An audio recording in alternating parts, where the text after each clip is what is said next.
कभी कभी इतिहास के पन्ने इतने गहरे होते हैं कि उसमें सिर्फ कहानियां नहीं, पूरी कायनात की सांसें छुपी होती हैं। ये कहानी है एक वीर योद्धा की, एक राजा की, एक श्राप की और एक उद्धार की।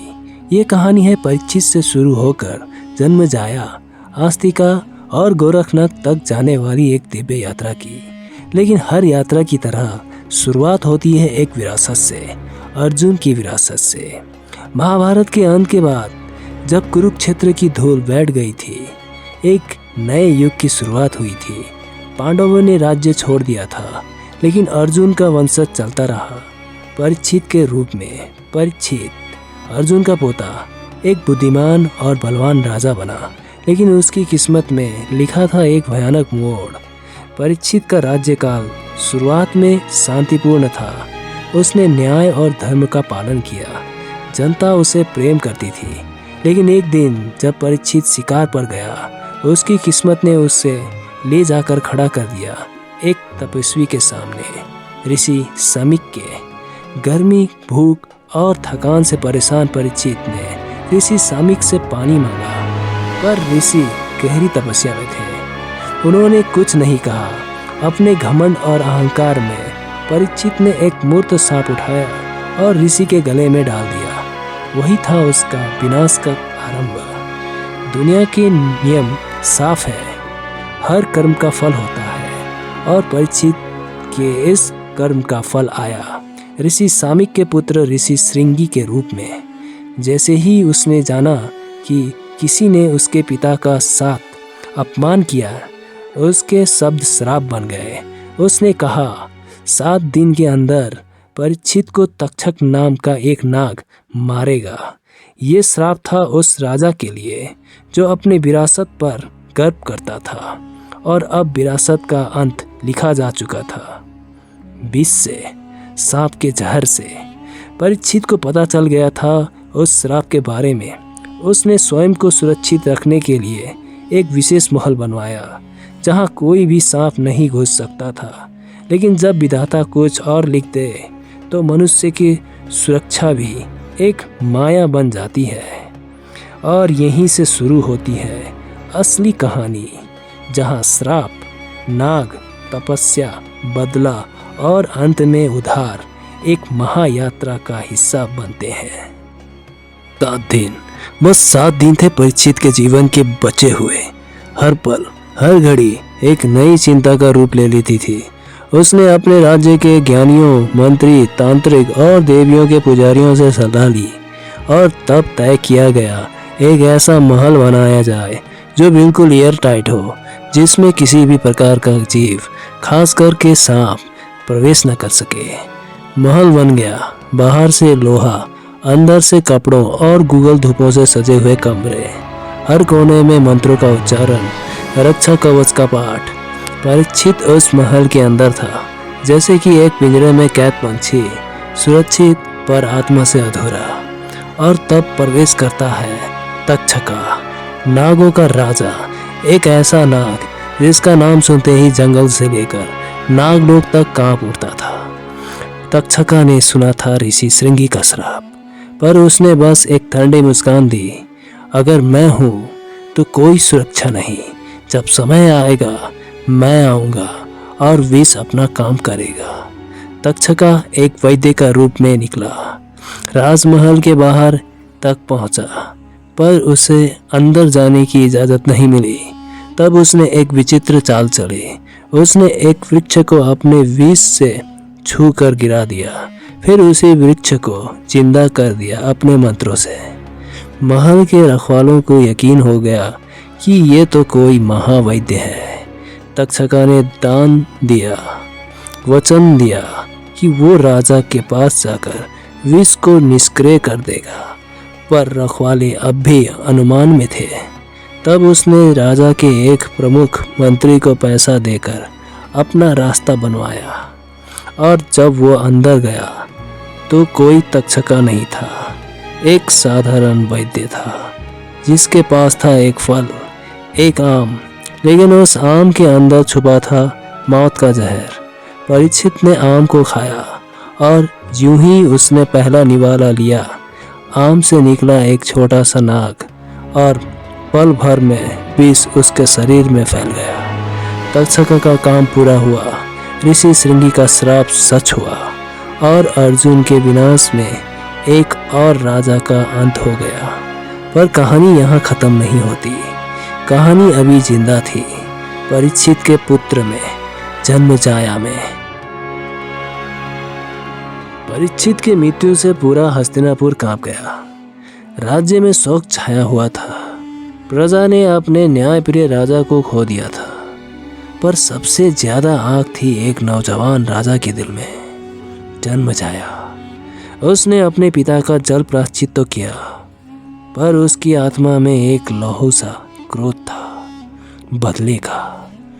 नाग ने मेरे पिता को मारा, अब मैं हर नाग को जला दूंगा, उसने घोषणा की। और यहीं से शुरू हुई सरप्रस्त्र की एक महायज्ञ, एक ऐसा यज्ञ जिसमें मंत्रों के द्वारा हर नाग को खींचकर अग्नि में जला दिया जाता है। जन्मेजय ने देश के सबसे बड़े यज्ञशाला का निर्माण करवाया। सैकड़ों ब्राह्मण, ऋषि और यज्ञिक उसमें भाग लेने आए। मंत्रों का उच्चारण हुआ, अग्नि तीव्र हुई और नाग जमीन से, वृक्षों से, पाताल से खींचकर आने लगे। एक के बाद एक सांप चलते गए। नागलोक में हल्ला मच गया। नागों की माता मनसा देवी ने देखा कि उनके वंशज का नाश हो रहा है। उन्होंने प्रार्थना की अपने पुत्र आस्तिका से, जा और इस विनाश को रोक, शांत करो यह यज्ञ। जिस राजा ने श्राप के कारण पिता को खोया, उस राजा को दया की आवश्यकता है, ना कि बदले की। और अब कहानी मोड़ लेती है एक नए आशा का, एक नए रोशनी का। आस्तिका मुनि, एक तपस्वी, एक ज्ञानी, एक देव पुत्र इस महायज्ञ को रोकने के लिए निकल पड़ते हैं। कुरु सभा के बीच में महायज्ञ चल रहा था। सर्पास्त्र अग्नि में एक एक नाग जलते जा रहे थे। तक्षका, जो परीक्षित का हत्यारा था, अभी भी वन में छुपा हुआ था, लेकिन यज्ञ की शक्ति उसे खींच ला रही थी। जन्मेजय का रूप अब राजा से ज्यादा एक पतले की आग में जलते पुरुष का हो चुका था।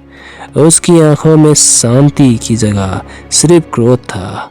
उसी समय एक बालक ऋषि जैसे वस्त्रों में, कोमल लेकिन तेजोमय रूप में सभा में प्रवेश करता है।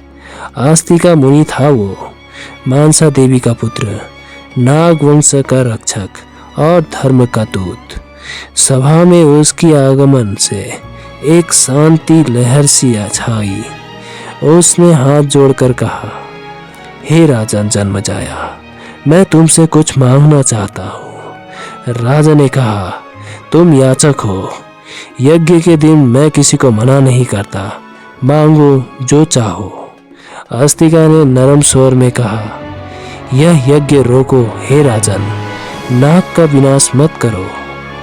सभा में सन्नाटा छा गया। जन्मेजय ने आंख भरी शंका से पूछा, तुम किसके पक्ष में हो? तुम्हें क्या दर्द हुआ नागों की मरने से? आस्तिका ने डीप भावनाओं से कहा, नाग केवल विष के प्रतीक नहीं होते, वो भी प्रकृति का हिस्सा है। तुम्हारा क्रोध तुम्हारे पिता की मृत्यु से जुड़ा है, लेकिन क्या ये उचित है कि एक जाति का समूह नाश हो जाए? यही तो कलयुग की पहचान है, जब बदले में मनुष्य संवेदना भूल जाए। जन्मेजय का हृदय टूटने लगा। उसकी माँ का मुख याद आया, जो कहती थी, बेटा बदला कभी मुक्ति नहीं देता। सभा में रहस्यों ने भी आस्तिका का समर्थन किया। ये बालक नहीं, एक ज्ञानी मुनि है, इसकी वाणी में सत्यता है। अंत में जन्मेजय ने अग्नि के सामने झुककर कहा, मैं यह यज्ञ यहीं समाप्त करता हूँ। आज से सर्पास्त्र बंद हुआ। अग्नि शांत हो गया। विश्व ने चैन की सांस ली। नागवंश बच गया और जन्मजाया के हृदय में पहली बार शांति का बीज उगा। आस्तिका ने मुस्कुरा कर कहा, धर्म तभी जीतता है जब दया और संवेदना उसका हाथ थामे। युग बदले, कुरुवंश की गाथा धुंधली पड़ने लगी, लेकिन धरती पर पाप, लोभ और कलेश बढ़ता गया। कलयुग अपने पूरे बल से पृथ्वी पर छा चुका था। मनुष्य भूल रहे थे धर्म, भूल रहे थे संवेदना। तभी प्रकृति ने जन्म दिया एक ऐसे योगी को जिसे दुनिया कभी नहीं भूल पाएगी, मत्स्येंद्रनाथ। कहा जाता है कि जब समुद्र कांड हो रहा था, एक मछली ने एक मानव को निगल लिया, लेकिन वो मानव और कोई नहीं था, एक योगी था, मत्स्येंद्रनाथ, जो समुद्र के अंदर भी ध्यान में लिप्त थे।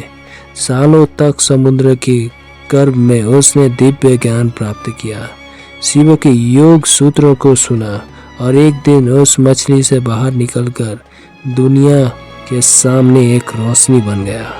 वो गांव-गांव घूमता, लोगों को योग और धर्म का मार्ग दिखाता, लेकिन दुनिया अब भी अंधकार में थी। उसे एक शिष्य की जरूरत थी, एक ऐसा योगी जो आगे इस मार्ग को ले जा सके। तभी कहानी में प्रवेश करती है एक रानी, रानी वत्सला। एक धार्मिक और दयालु रानी थी वो, जिसका एक ही सपना था, माँ बनना। हर मंदिर में दीप जलाया, हर देवी देवता से प्रार्थना की और अंत में उसने मत्स्येंद्रनाथ से प्रार्थना की, हे महाराज, मुझे एक ऐसा पुत्र दीजिए जो धरती का उजाला बन सके। मत्स्येंद्रनाथ ने आंखों में करुणा लेकर कहा, मैं तुम्हारी कोख को वरदान देता हूँ।